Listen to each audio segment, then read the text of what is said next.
The Breton Village train was something that had really become a staple of our Christmas traditions in our family.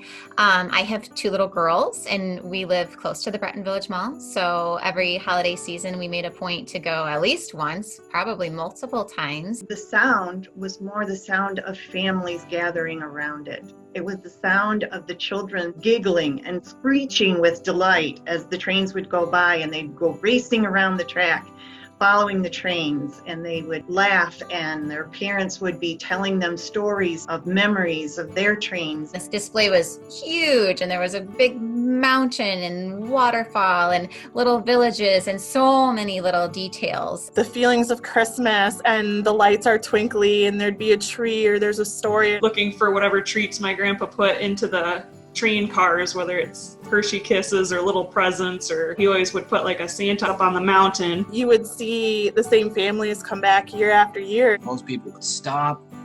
Grandparents and parents and children would point to objects. Smiles on their face were wonderful to see. And knowing that I played a small role in that, and knowing that my grandfather was part of this, so passing on that joy to people that walked by and saw the layout from around the world.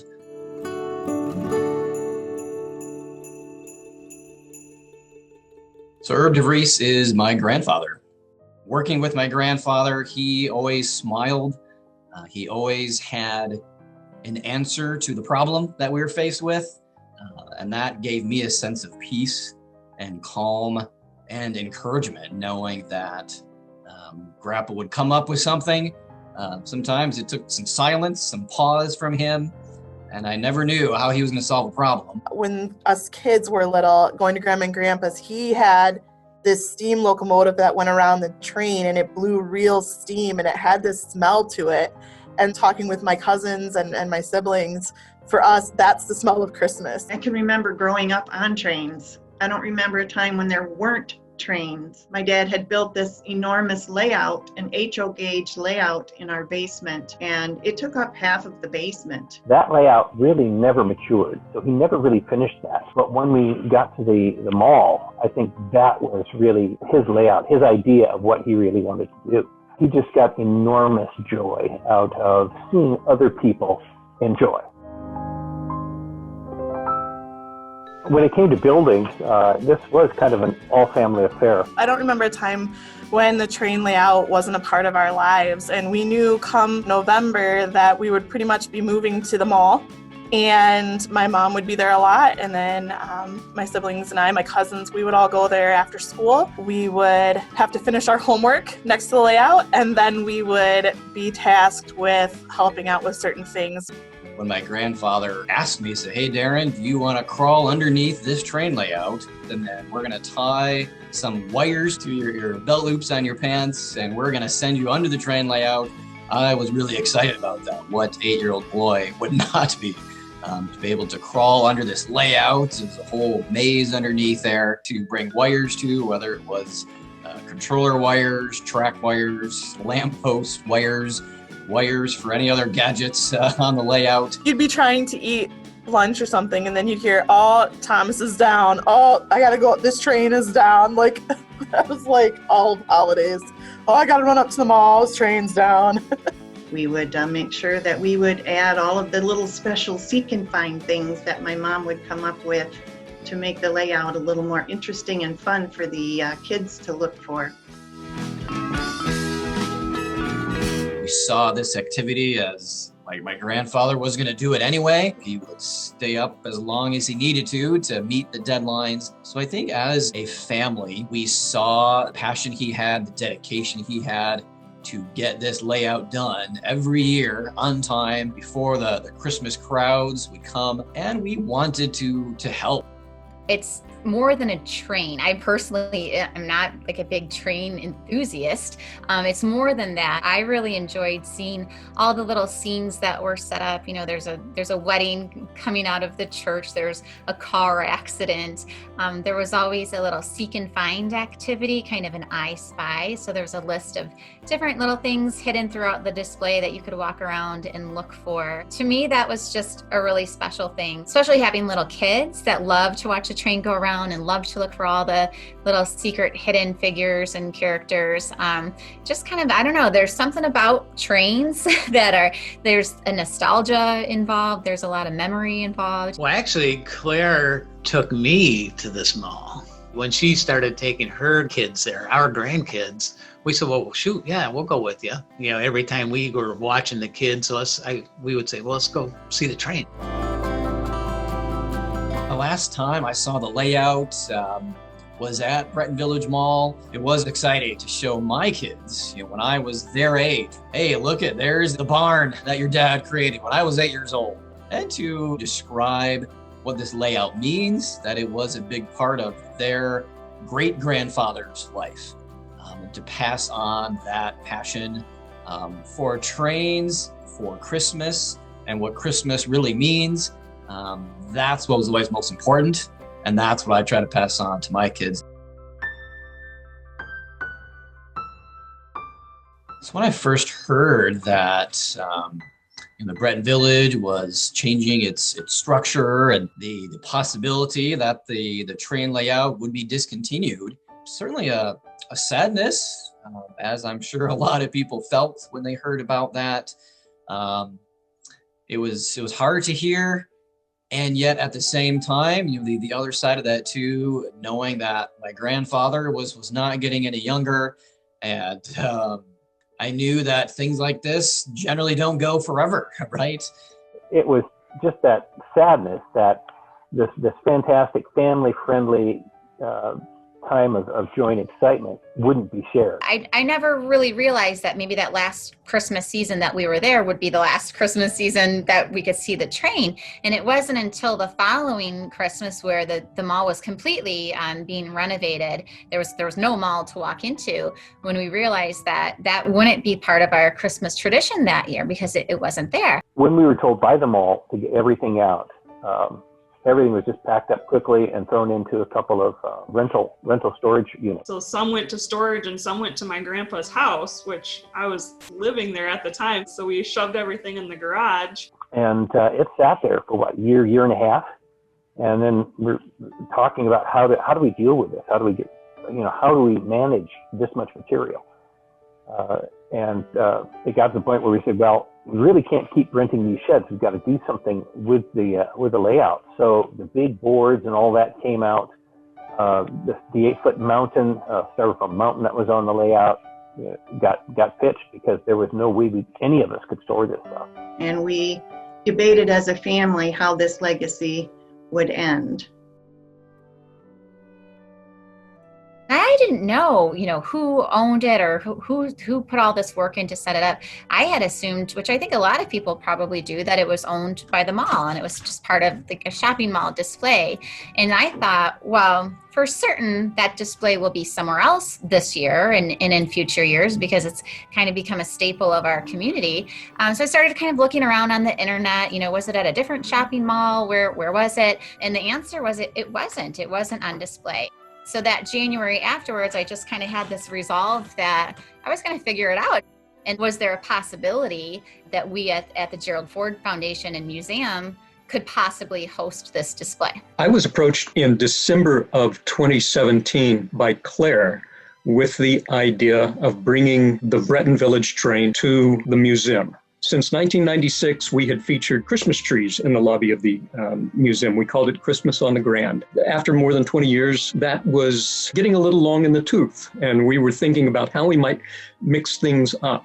And the train seemed to be a very good fit. So she talked with the DeVries family, introduced me to them. And as we talked, I liked more and more the idea of bringing the train to the museum and transitioning from Christmas on the Grand to a holiday train. It was an answer to prayer, really. We weren't sure what would happen to this family history. What would happen to this exciting tradition that so many families enjoyed throughout the years? My father would have been over the moon to know that that legacy actually was going to be continued. He was a supporter of Ford, and to have his history linked with Ford's history would have been an honor for him. I think President Ford would be very excited to see this train as an added benefit to his presidential museum. Dad growing up, trains were a big part of his life. I look back when he played football at the University of Michigan, he was in the East-West Shrine game.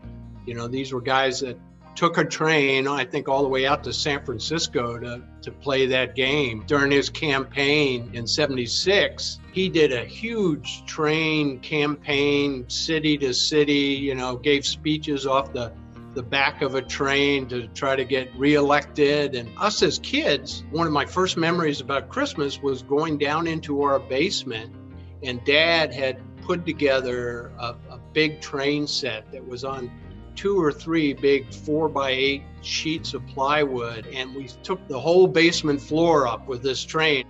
But that was a big deal every year as Christmas approached, that when were we going to get the train out? And we would set that train up in the basement. And besides it just being a great father-son experience, I mean, what a great memory to sit with your dad next to a train set and run it together, and he put it together for you, and those are just great Christmas memories.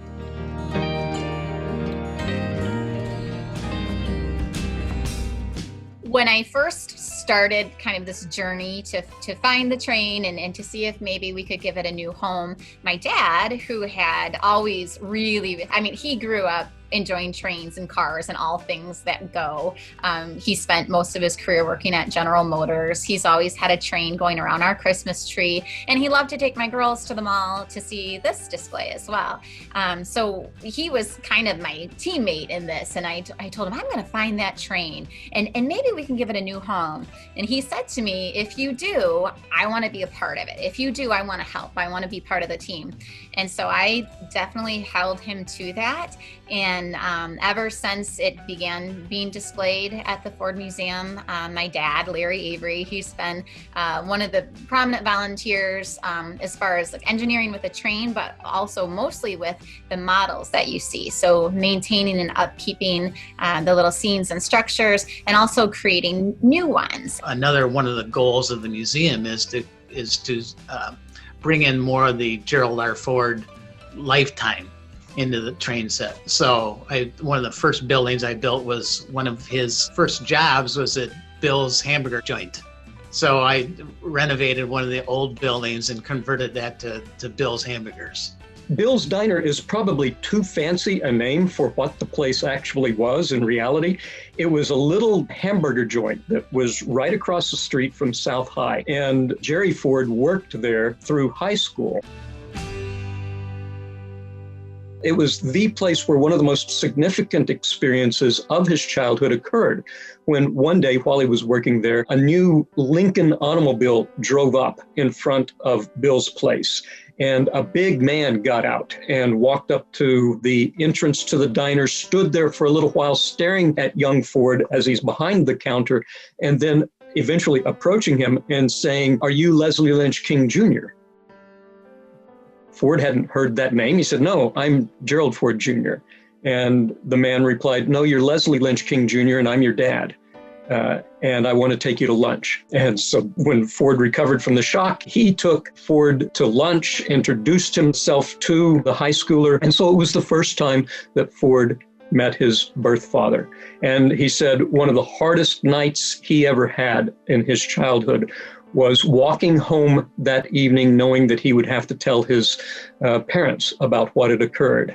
And it was the first time then that he really heard the full story from his mother about when he was born. It proved to me that it was love, not blood, that raised kids, because his stepfather was not a blood relative. He chose to love my father and invest in him. And it gave him that good Midwestern upbringing that brought those values to the surface. When we got to the barn where the train was stored, there were a few museum people with me. We had a van, and we met the DeVries family on their property. It had been stored on their property in the pole barn, and they opened up the doors, and it was just floor-to-ceiling tubs and left-to-right train tables. It wasn't so much what, it was how much. I mean, you haven't lived till you open up a big Tupperware tote, and it's nothing but pieces of track that are curved. We found the treasure. Like, we followed the map and found the treasure. It was an amazing experience. We were all kind of speechless and stunned, but we realized we were onto something really, really important. Last year, I took it on and built. His stepfather had Ford Paint and Varnish, which is on the north side of town, and that building is actually still standing. So I went and measured it out with my tape measure, and with the help of my wife, we got the dimensions down, and I kind of recreated that for the train. Dad used to kid us. He'd say, I used to go over and lick labels in the Ford Paint and Varnish factory, and but that was his job. He put labels on paint cans. That's where his dad taught him how to work. He would ride his bicycle through downtown Grand Rapids from his home on the east side and work at his dad's paint company. His father starts that paint and varnish company in October of 1929, just weeks before the stock market crashes, and soon finds himself in dire straits. They lose a house because of their strapped financial conditions now. But Ford is determined to hold on to this paint and varnish company. And he calls his 8 employees together and his partner. And he says, in order to get through this is what we're going to have to do. I'm going to have to reduce your pay. But I'm reducing my pay here as well. None of us earns more than anybody else. We all earn the same each week. And if we do that, we might be able to hold on to the company. And through tough times, he's able to do that. He survives the Depression. A newly minted company survives the Depression through pulling the employees together as a team to get through this. So my dad, along with several other members of local train clubs and train enthusiasts, have spent hours. They'll work dedicated to maintaining this display. My thing is making it as detailed as possible. I mean, almost to the point of being crazy about it. When I started this project, I did not feel that I was a great one to solder all those little LED lights, okay? Well, after you do it for like 40 buildings, just by sheer force, so now Larry refers to me as the group's solderer, by default. Larry is the one that, I don't know if he told you, he doesn't brag, he's the one that built a lot of the buildings from scratch. He's phenomenal. I'm not a huge train, up till this point anyway, I've not been a huge train buff. I have a tiny little train display. Other than my dad, he would love this stuff. He would be down there on his hands and knees trying to fix something. He would make dollhouses that have been passed down actually from my mom to Claire, matter of fact, and now Claire's girls have them.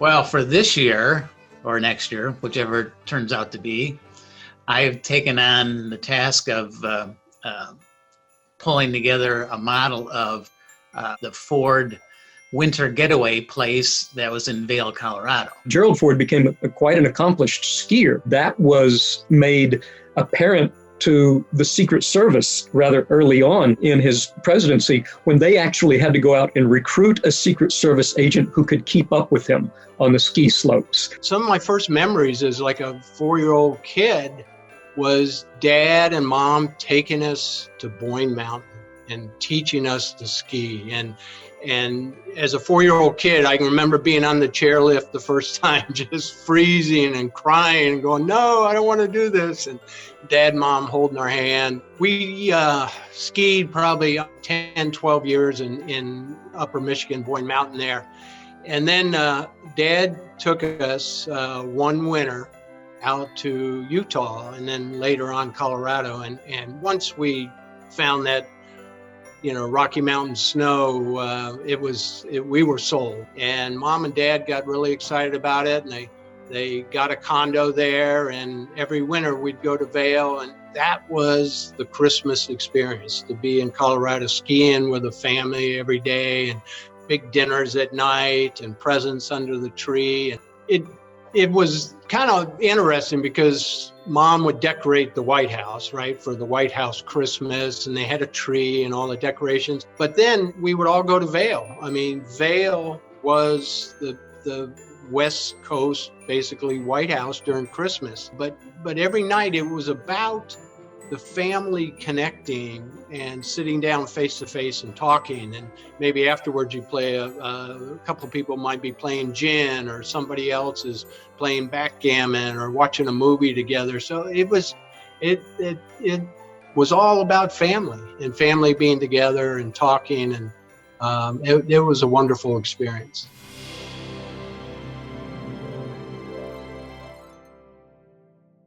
I knew from experience on home layouts and club layouts, I felt we had done a good job. But this is a federal presidential museum quality product.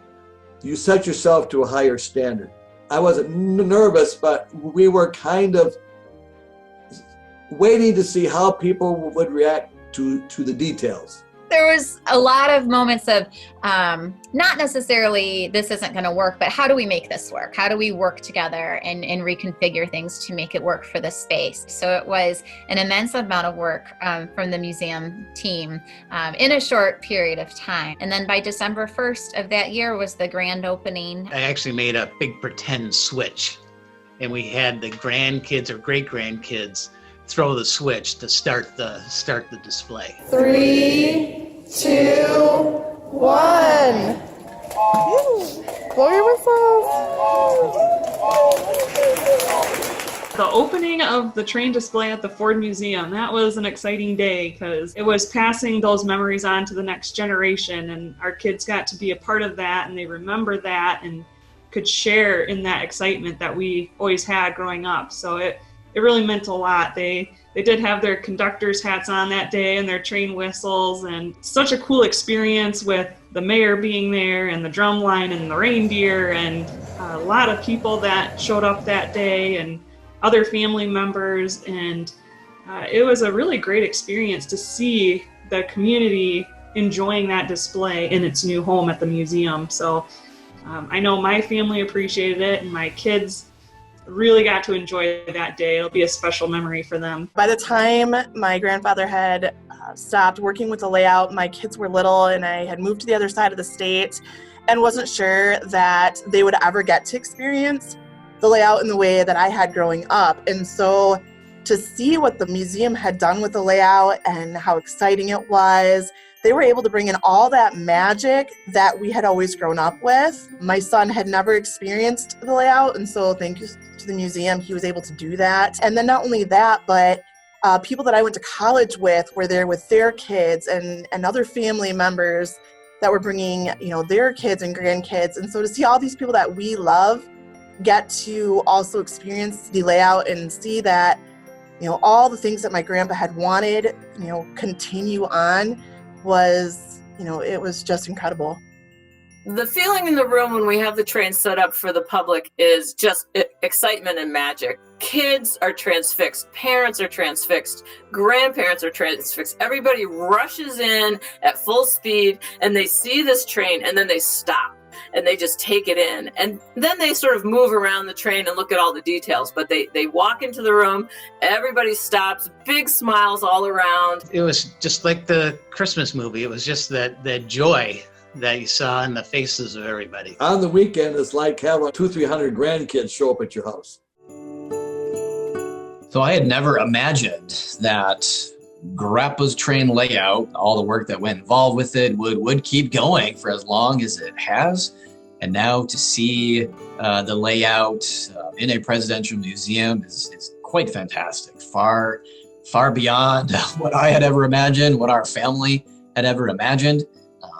We feel very blessed. When the museum was open, my dad would come and volunteer, almost, regularly throughout the week.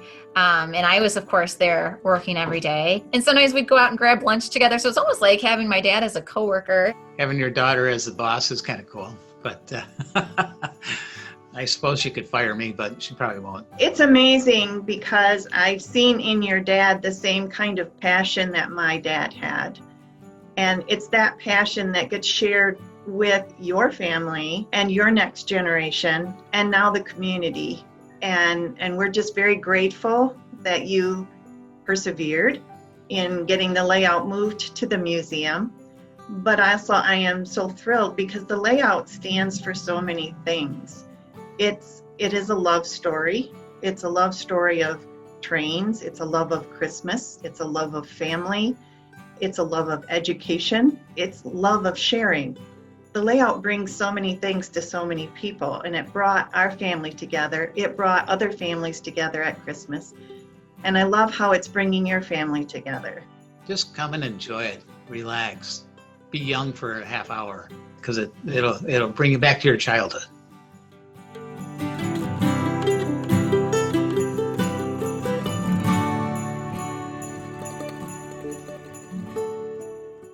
The Mulder family was instrumental in keeping it going when my dad wasn't able to do it. And we are grateful for them for keeping the legacy alive.